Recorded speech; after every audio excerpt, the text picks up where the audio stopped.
Back on that Asian food grind. But while we wait for our main course, I want to talk about some news that came out today. The first came from Apple's new iPhone keynote, which is a surprising place to get Pokemon Go news. But John Hanke was there, and he announced that Pokemon Go is coming to the Apple Watch.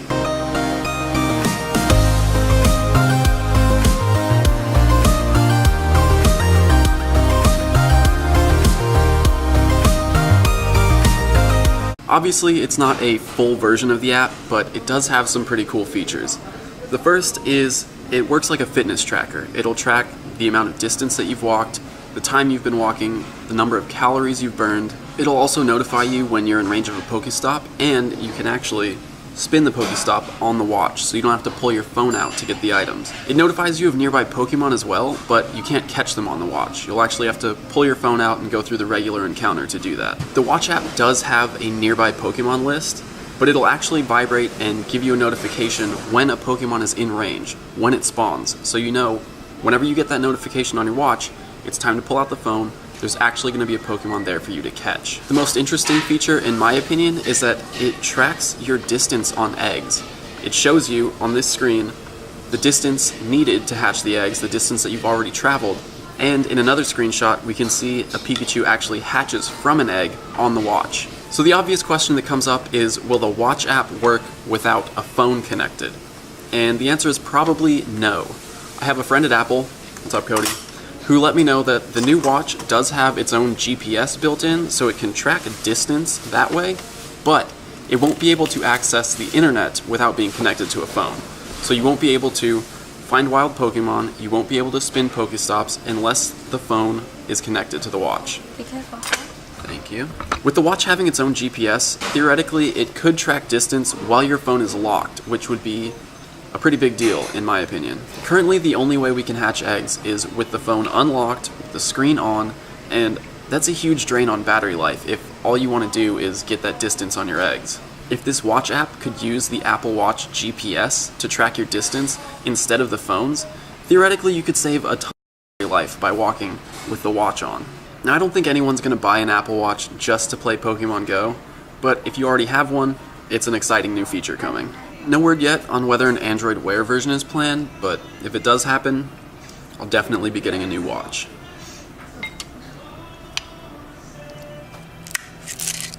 Don't allow yourself to dream away time. Be productive. This fortune cookie just told me, never stop grinding. Thank you.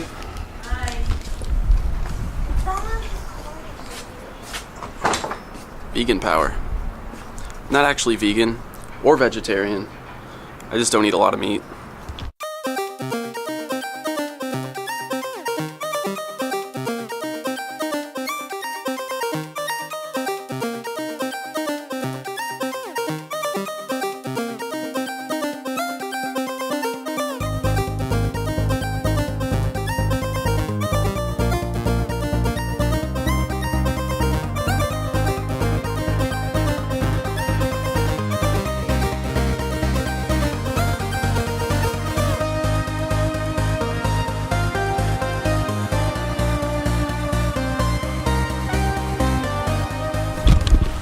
All this talking about tracking distance with this new Apple Watch app makes me wonder if it's going to have any interaction with the new Buddy system.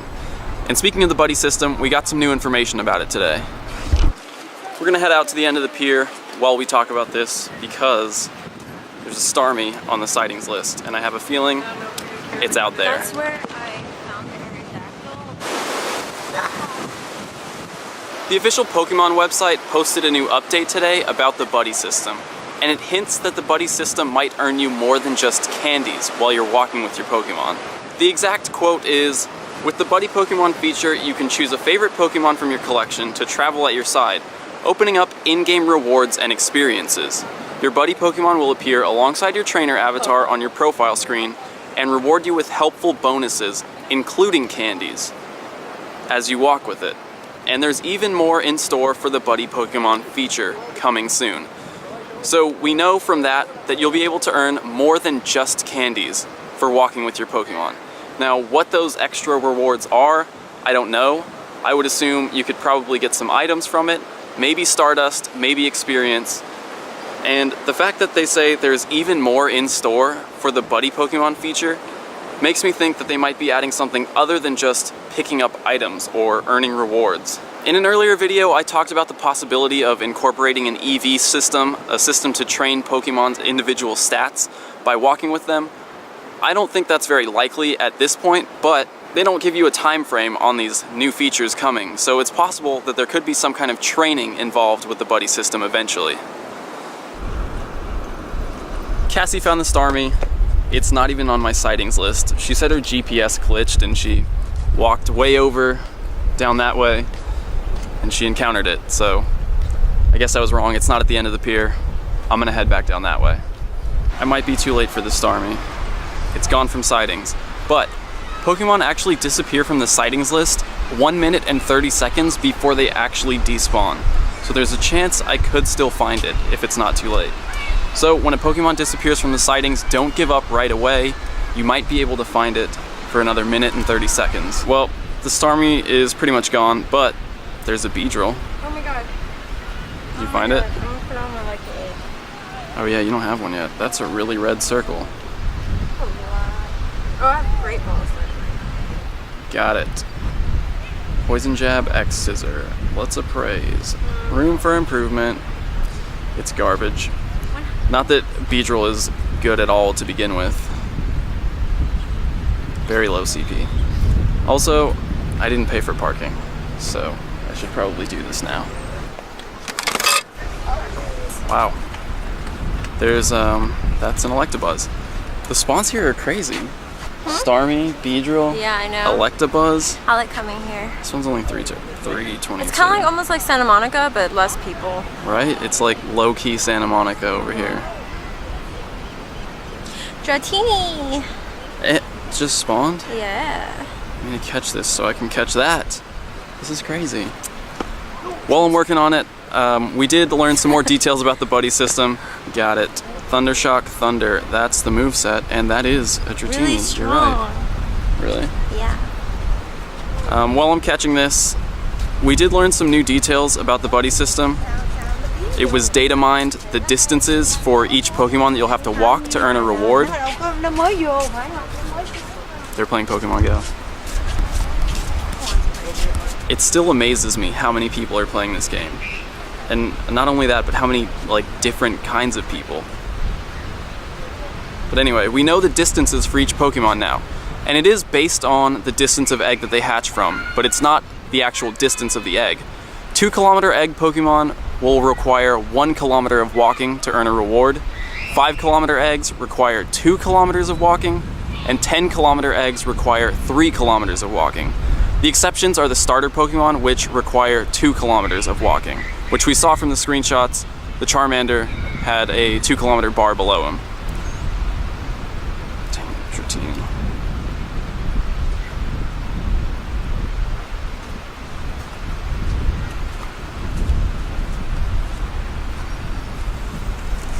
Got it.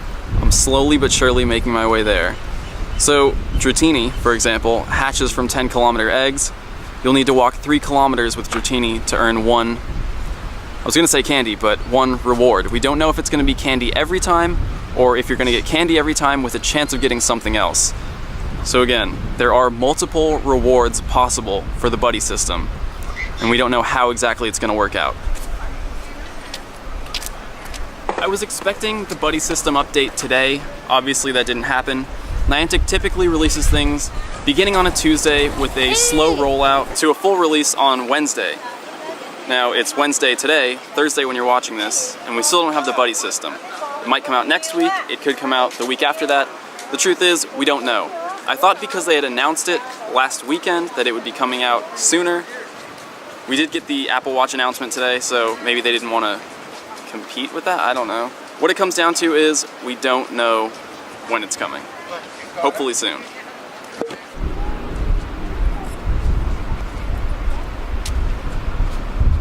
I'm not sure if this is a Magnemite nest. Cassie said she was here, what, a month ago? A month and a half ago. At least over a month ago, and she and her friend were finding Magnemites here then. So if it was a nest, it would have changed by now. I've noticed that Magnemite and Voltorb, electric-type Pokemon, and Electabuzz just now, spawn pretty frequently at beaches. That's the only place that I've found them. And the only reason I can think of is that in the original Red and Blue games, Vermilion City, where the electric gym was a harbor. It had a pier, you get on the boat there. That's the only thing I can think of. I don't know why else electric-type Pokemon would spawn commonly near piers like this. I don't know. Any ideas? The crazy Newport Beach spawns continue. Kabutops Really? on the sightings. Oh my god. Okay, you said Aerodactyl was at the end of the pier, right? If you find a rare Pokemon at a certain spawn point, check back there because it seems like some spawn points more frequently spawn rare Pokemon. So if Cassie found this Aerodactyl down at the end of the pier, there's a chance that this Kabutops could also be spawning at the same point, which is why my inclination earlier was to check for the Starmie there as well. Obviously we've seen Electabuzz, Starmie, Beedrill down the beach, so there could be a ton of rare Pokemon spawn points here. But we're already heading this way, so let's see what happens. Yep, there it is. This is my second wild one that I've seen. Yeah, the other one I found was at Huntington Beach. See, beaches. I mean, I understand why you got it. I got it too. Mudshot, Ancient Power. Boo. Ancient Power has really poor DPS. Mudshot's okay. Its other attack is Fury Cutter, which is also okay. Fury Cutter builds energy a lot quicker than Mudshot does, but Mudshot has higher overall damage. Those are two things to consider when you're looking at moves. Not only the damage per second, but also the rate at which it charges energy for your second move. Kabutops with Fury Cutter and Stone Edge is actually really good because Fury Cutter charges up Stone Edge really quickly, so you can deal a lot of damage using Stone Edge really frequently. There's an Arbok on the sightings list now. That's not that exciting to me. We get a ton of Ekans out here, but I know Arbok's pretty rare for some of you guys out there. So again, Newport Beach, secret OP.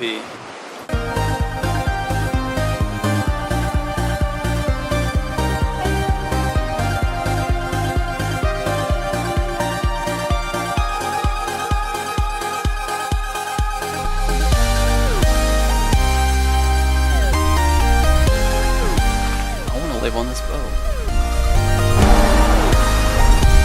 One thing I forgot to mention is that during the Apple keynote, John Hanke said that Pokemon GO Plus, the peripheral device, is still on track to launch at the end of this month. Sorry to interrupt, but between the time I shot this and the time I started editing, an official release date for Pokemon GO Plus was announced. It's coming out next Friday, September 16th. Now back to the episode. So I did pre-order 2 of those. One of them is for me, obviously, but one of them I'm going to be giving away on the channel. So make sure you're subscribed, and as soon as that ships, I'll be giving it away.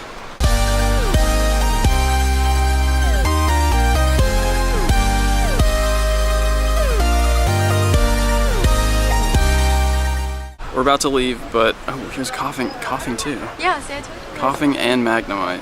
Coughing I never see anywhere. Well, and here here it is. You caught one here? Yeah, right when I said coffin appeared. I'm gonna have to come back here for sure to get a wheezing. 48, once I transfer this.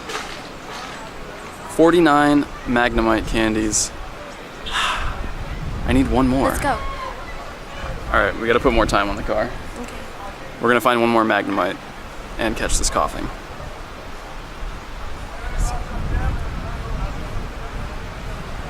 Got it. First try. Coughing. 6 candies. Yep. This is my second coughing in the entire time this game has been out. And it's not very good. And a Magikarp. There's too many Pokemon here.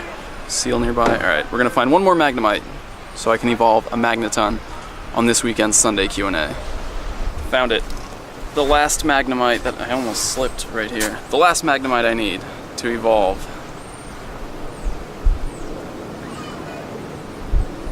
I hope my battery makes it through this. Oh, I had a feeling. I had a feeling that was gonna happen. I thought we were off easy. I thought we were done. There's a Bulbasaur nearby.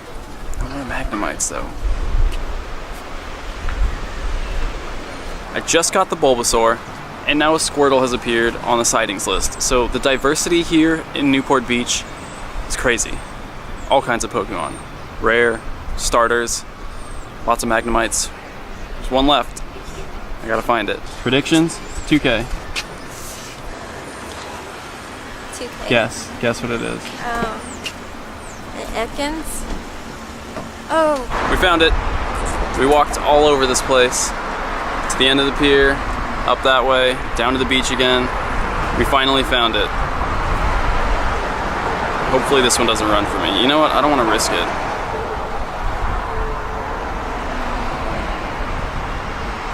Got it. Alright. Magneton, this Sunday.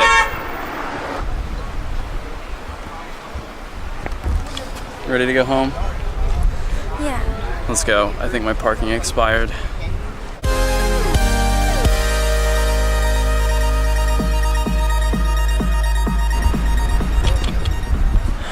Alright, I just reported this as a Magnemite nest. It's more likely a habitat or frequent spawn area, so that's what I reported it as. You know, a ton of other Pokemon spawn commonly here. Psyduck, we saw a bunch of. Magikarp, obviously. But Magnemite just seems out of place, so it seems like it's worth reporting as a nest. 7 o'clock, batteries are dead. We're gonna head home now. Before I end the episode, I'm gonna give away these 2 gift cards from yesterday. I don't know why they're not the same amount. They didn't have $10 iTunes or $15 Google Play. So if you're on Android, you're getting $10. If you're on iOS, you're getting $15. I'm gonna use this weird comment picker. I don't know who that girl is, but here we go. Android, JLRG93. If that's you, you're getting a $10 gift card. Android, sorry Zulu. iOS, Tyler Perrin. So there it is. JLRG93 and Tyler Perrin. You're gonna get a message from me on YouTube with your codes for the gift cards. And with that, this episode is over. Thanks for watching. See you guys tomorrow. Exeggutor just showed up on the sightings. I still don't have mine. I want to evolve Execute, but I at least want to see where this one is. I could put a lucky egg on and just catch it right now, but I've been waiting so long to evolve and Execute. I don't know. We'll see what happens. If we find it, we find it. If not,